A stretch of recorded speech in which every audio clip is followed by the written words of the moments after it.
Talkin Money. And we're back. It's Talkin Money with Jeff Tarbell. Good morning, everyone. Welcome back to Talkin Money. This is Colin Grail and Monica Reyes. Good morning. With Westlake Grail and Glover, we are certified financial planners in Granite Bay, filling in for vacationing Jeff Tarbell. And we have a winner to the quiz question. Shane's our winner, so congratulations, Shane. Thank you for listening. So you've been hanging with us for about 40 minutes because I gave the answer at the beginning of the show, and that is, the question is,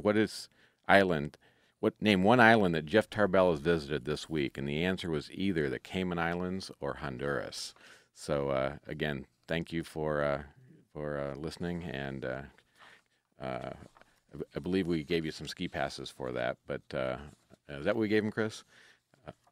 We got Gym Boys. Okay, so all right, so congratulations on that.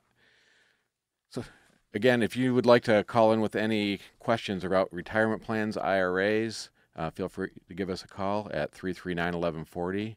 You can text us at 441140, and we have a toll free at 800-920-1140. There's an 1140 theme here. We're on Sports 1140, or The Fan 1140. All right. We talked a little bit before the break about what can we do to get money into IRAs.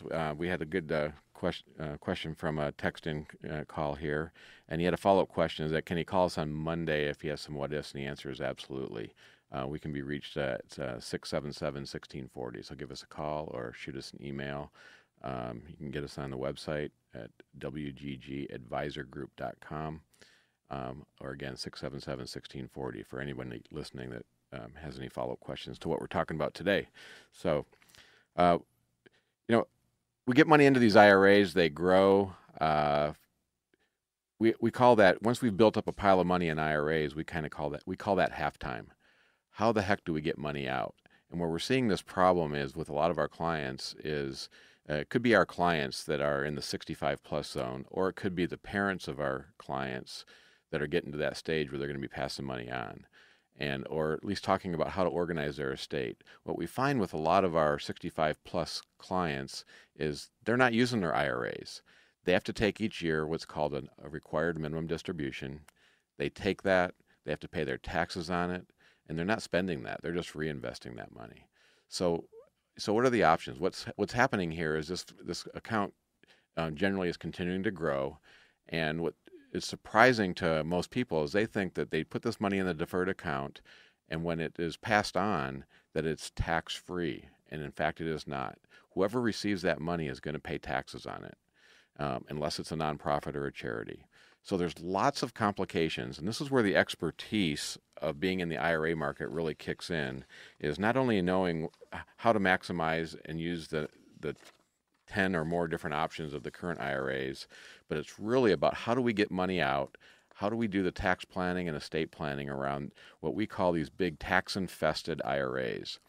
It's not going to be uncommon for those that are 40, 50 years old today, and they're to have to accumulate IRAs that are in the hundreds of thousands, even the millions, to be able to comfortably retire. And when you're dealing with that kind of money, it's really a big, what we call a big tax-infested IRA. There's lots of tax considerations. Most people believe we're heading from a low-tax environment to a high-tax environment, so it's really important that you're working with an IRA specialist. We invest a lot of resources and time into education and expertise on the IRA area. We're part of an educational group conducted by Ed Slott, CPA. His firm does nothing but educate consumers and advisors on IRA issues. In fact, he did a big PBS series for KVIE last weekend. Our office, Westlake Grail and Glover, has Ed Slott and his researchers of his office. We have access to them every day of the week, and we actually have them on retainer for our office to help us with any of the complex issues that come up because the issues are never ending. We attend a 3-day training twice a year, and my wife always says, how much more can there be to learn about IRAs? You've been doing this for 6 years, going twice a year for 3 days, and it's unbelievable the number of issues and, more importantly, the number of mistakes that happen out there when people are working with advisors and how they structure IRA plans and how they move money from one IRA to another. So one of the things that we're seeing, given today's environment where people are either being laid off or changing jobs, is when someone changes where they work, they may have a 401k plan, and they have options of what to do. One of the options, they can leave it there at their company plan. Sometimes that makes sense. Sometimes it doesn't. They can take that and move it to an IRA account where they may have more control or they may have more options. There's a couple of unique things that, and this is one of these things we keep learning more and more. There's always these details. Is where we see lots of mistakes is as money is moved from one company to another, is that the beneficiary designations on these accounts are not in order. They're giving very little to no attention by the IRA owner, by the investment advisor, by the CPA, by the attorney. Nobody's questioning and digging and verifying that what could be somebody's biggest IRA asset has proper beneficiary designations established. Dealing with a case right now where, unfortunately, a younger person passed away with young children. He was single, and there was approximately 9 different retirement accounts that all had different IRA beneficiaries. And this is going to create some planning opportunity and also some planning challenges. So looking at the IRA beneficiary is a huge part of what we need to do, certainly at younger ages, and it's critical at the older ages when we're getting closer to when IRAs may be passed on. So, hey, Colin, can I interrupt you? Since we're talking about beneficiaries, again, I can't stress enough, working with someone like you or I, that we're not just looking at your investment number, we're kind of looking at the things that are really going to mean the most to you.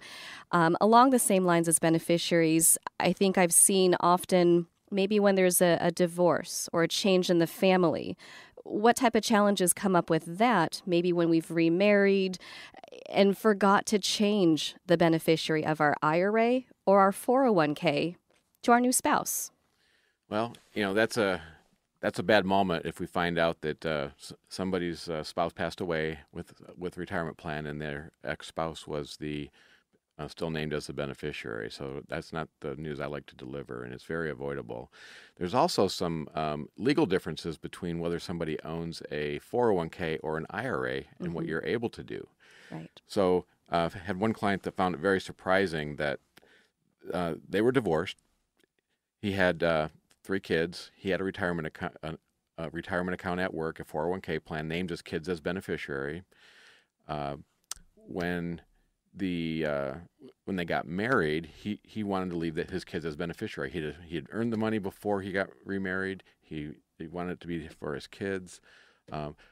But unless the new wife signs off on that, she immediately has a community property right to that money, regardless of what the beneficiary designation says. That new wife would have to sign off on that beneficiary as what we call a spousal consent to allow that money to continue to be named to the kids.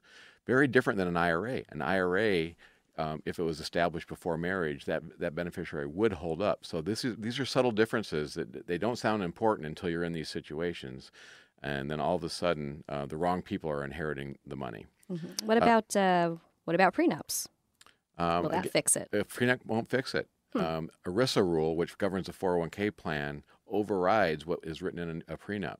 So again, very narrow area, but it's a very surprising one. And so there are strategies to work around that if we anticipate this not being a cordial situation or if it's a lot of money that we don't want to take that chance on. I've got a question off the text line. It says, I'm 51 years old. I will be inheriting $250,000 cash and three free and clear rental properties. Is there a way to defer inherited dollars? So if I'm understanding the question correctly, when you say defer inherited dollars, I'm not exactly sure what we're meaning there. By inheriting the money itself, depending on, as long as the estate that you're receiving money from is under $5 million, actually it's $5,120,000, I believe is the number this year. There is no no inheritance tax or estate tax.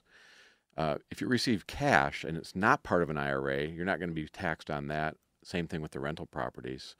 And then, again, the rental properties most likely qualify for what's called a step-up in basis. So those could be sold at no tax, or you could hold them, continue to rent them, and start redepreciating those. These are good questions to coordinate with the CPA on the situation. But another misconception is I'm going to be receiving money as an inheritance, and if it's cash and if it's real estate or if it's just outright investments outside of a retirement plan, people are worried about having to pay tax on that. It is not a taxable event to inherit money. If you inherit an IRA or a retirement plan, that's a whole different story, and that's what we're talking about earlier, is what we call the tax-infested IRAs. That you may think when you look at your IRA that it's all yours, but it's really not. The IRS has their mortgage on that IRA account. So, and it brings up a good question, like you said, Colin. So, well, just what if that $250,000 is from an IRA? Then what? I think you mentioned earlier that a lot of IRA owners are not spending the money out of their retirement accounts. Eventually they pass away and they leave this money to their kids. So in that situation, what should people plan for, expect?